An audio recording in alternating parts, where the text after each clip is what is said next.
So earlier this week, Full Swing put out a new area in the practice area called the short game area.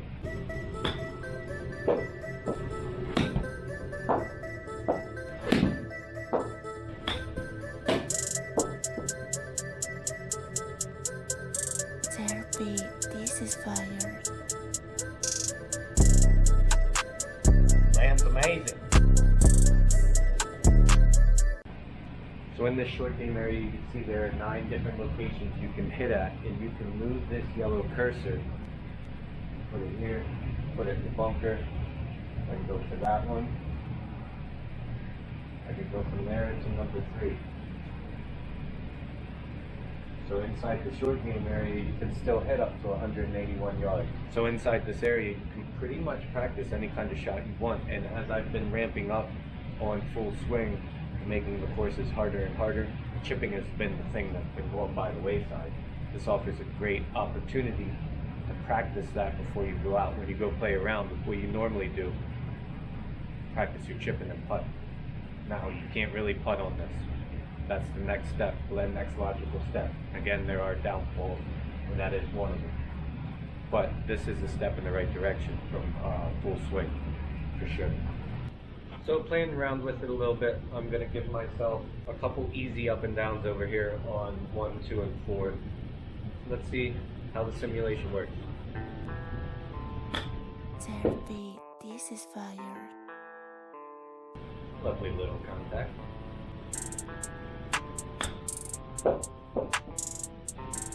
So for me, straight off, I don't have the grid. You're not going to have the grid out there in the real course, but in this simulation, I can tell it goes this way. It looks like it's a little bit uphill, but I'm not walking on it, I'm not feeling it. Having that grid is a huge upgrade they could make. This pitch here seems to be a little bit more difficult, but again, with that grid, you would really be able to see how far that floats off. I guarantee I gotta land this in the, I can't land this on the green.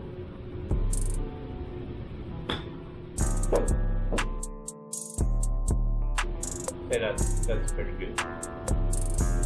Woo, look at it go. Roll out a lot.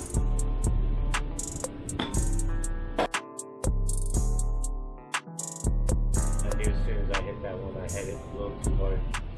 Another thing straight off I think is a little weird. Yards to target. My ball's on the green. Nobody in the world uses yards to target on the green.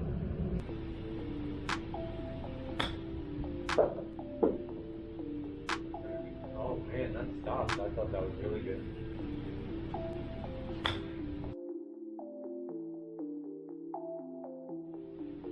Alright, and as I go into the second set of green, I'm going to make it a little bit more challenging.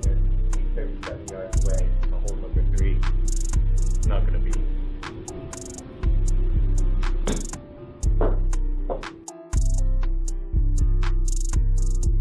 Pretty good.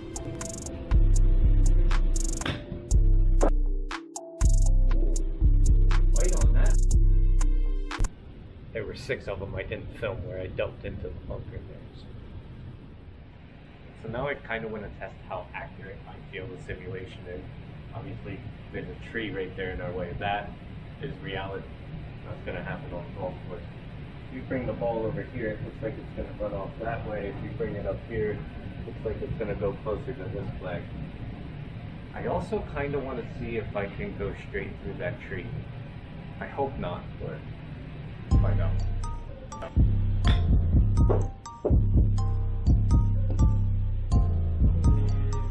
Maybe that's me.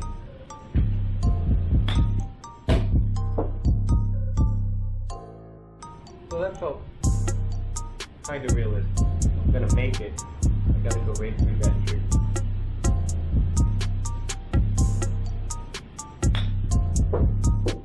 And it bounced off it good.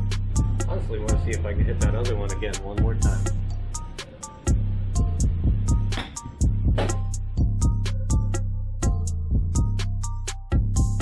Technically on the green before you take it. So I put myself here in the bunker. I don't know how you can simulate bunker play. to be at all accurate. Other than maybe making it like 65% of the swing you make, the ball comes out that distance. It's just not going to be the same turf interaction.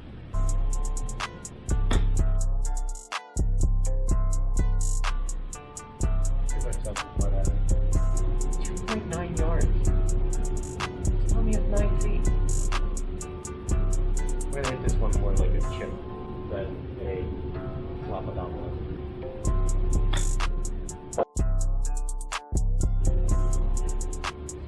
Again, that's absolutely not plausible. Out of a bumper to hit a shot like that, you would have to do the flop it out one.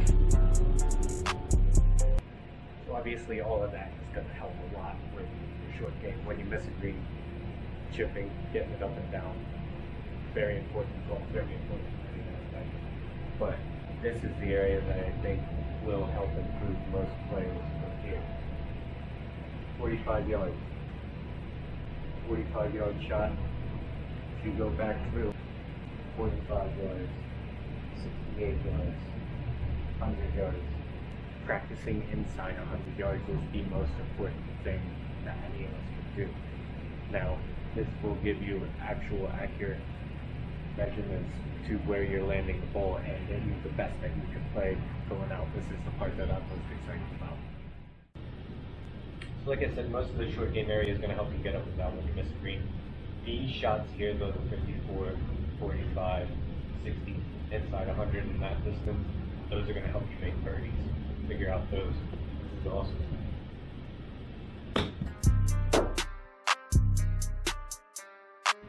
I'd like to see how far that landed, because that landed well short of 54 yards. That's the sort of thing that the simulator can actually give you. The total carry was 36 yards, rolled out to 57.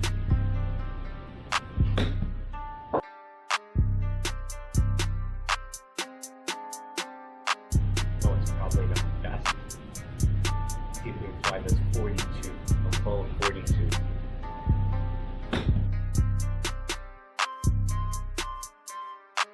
So that flew 46, that thing backed right up. So the last one was 54 yards. This one's 55 yards, you can see uphill. So it actually plays a little bit closer to the 50 yard mark. And I flew it about the same yardage. I thought that was perfect.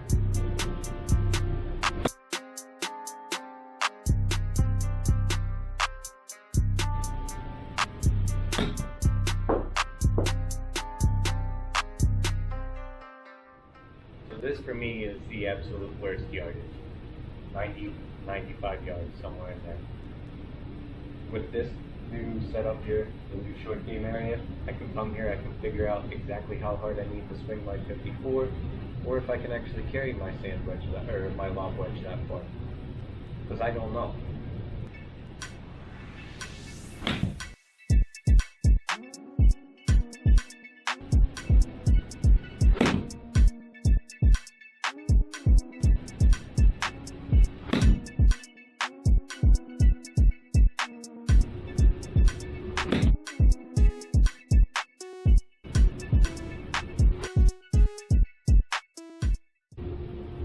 Remember when I said this is the area in my game I play away from? You're seeing why. That's a quick rundown on the short game area. Again, there are really good upsides and really bad downsides. The upside is you can practice these shots that you're going to face out there on the course. The bad downsides are you don't have the grid. That grid's important to me when I can't actually walk and feel the terrain with my feet. And another downside is you can't putt. I would love to be able to get the up and down feature over here where I was practicing over here from 60, 45 yards. I'd like to see if I'm making those birdies. But that's something that I think in the next installment there's going to be a practice green that you can go to. Or at least there should. Not too bad. Not too bad, and it showed me what I need to work on.